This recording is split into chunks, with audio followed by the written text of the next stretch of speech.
Attachments. Attachments keep you small. Why do they keep you small? Because you're depending on something outside of yourself. So what do I mean by attachments? It could be anything from coffee to the gym to a relationship with someone that you depend on to be happy. So any kind of attachments that you have keep you small. And it's quite a process to actually let those attachments go. It's quite a difficult process. One of the very first things that I let go of was coffee. And in the days that I used to drink coffee, I used to have 2 large long blacks with 5 extra shots per cup. It was like paint stripper, and that's all I had for the whole day, but it was enough for the whole day. And I couldn't start my day until I had the coffee. And I hated that feeling. I hated that feeling of, I can't move on with my day until I have coffee. So I want to say that none of this is bad, that everyone is entitled to enjoy whatever they like in their life. It's just my experience. And now what I do drink is decaf, ice long black, but that is after 30 years of not drinking any coffee. Then there were a lot of things that got rid of that just didn't feel good, like fried food. I got rid of that decades ago. Now soft drinks I got rid of about 3 years ago, otherwise known as soda. And when I look back, I can't believe how many cans of Pepsi Max I used to drink a day. I used to drink probably about 4 cans a day. And now when I think about that image of me drinking Pepsi Max, it disgusts me. It's like a chemical moving down my throat and destroying my insides. I can't think of anything worse than doing that.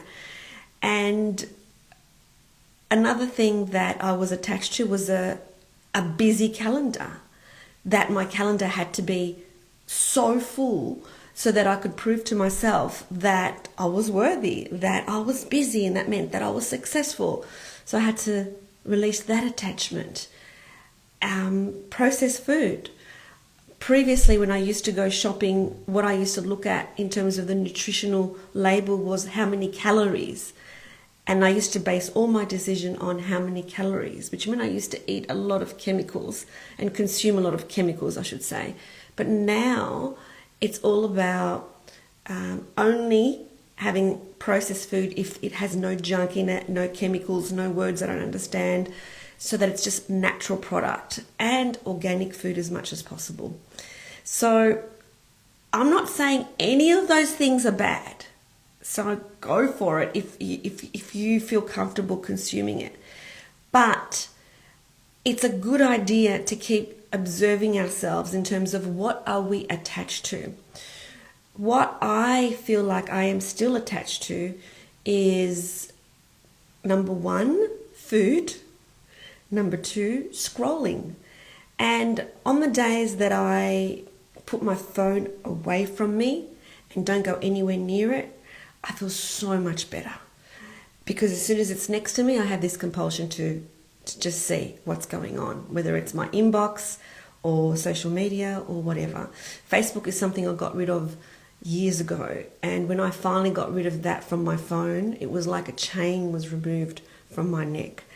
So the 2 things that I have now witnessed that I think are keeping me small are scrolling and food. And of course with food we've got to eat it, so we can't just stop it. But what actually works for me is to give it a massive pattern interrupt. In other words, just don't consume it for a while and then regulate the body. Now this is not good advice if you've got an eating disorder. Not good advice at all. If you've got an eating disorder, just go away and listen to somebody else's guidance, not mine. But what I find works for me is that if I just stop and go on a water fast for about 3 days or even 24 hours, and then that just sort of regulates my thought system in terms of not thinking about food all the time, not being consumed about what I'm going to eat next.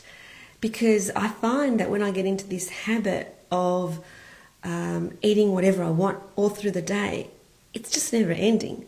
Now, I do intermittent fasting, which means that I don't start eating until 11. And I find that it's very easy to do that. Like I can not start eating until 1 or 2 and it's fine. It doesn't bother me. But once I start eating, I want to continue. I don't want to stop. I don't want to stop that feeling of getting comfortable. So that feeling of continuing to eat because it doesn't satisfy us until we eat more, and then we eat more, and then we eat more. It's just a never-ending feeling. And so the only way to get to the bottom of that feeling is to stop, is basically to put yourself on a fast, because then you're getting connected to what is it that I'm really feeding? What am I feeding? What emotions am I feeding?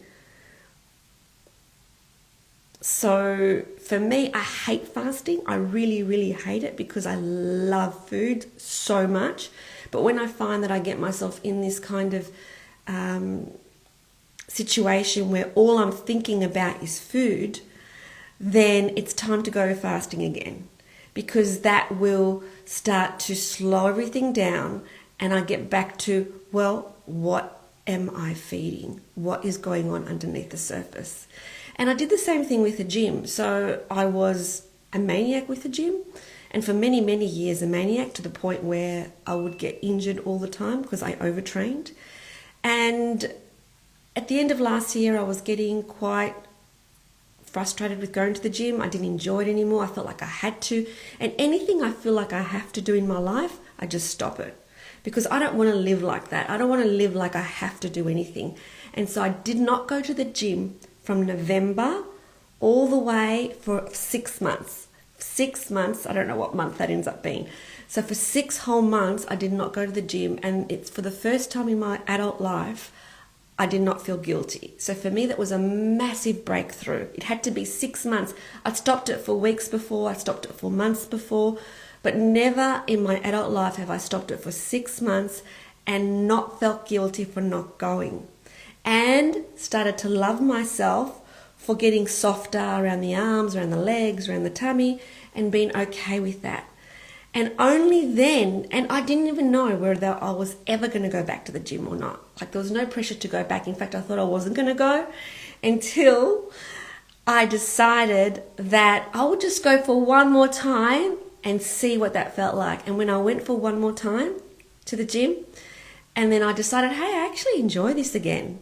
And so now the beauty is that I am back. I'm back, but whether I go 3 times a week or 5 times a week, it doesn't matter. I just listen to my body first thing in the morning. Does it feel like it needs a rest? But I am doing 3 to 5 times a week.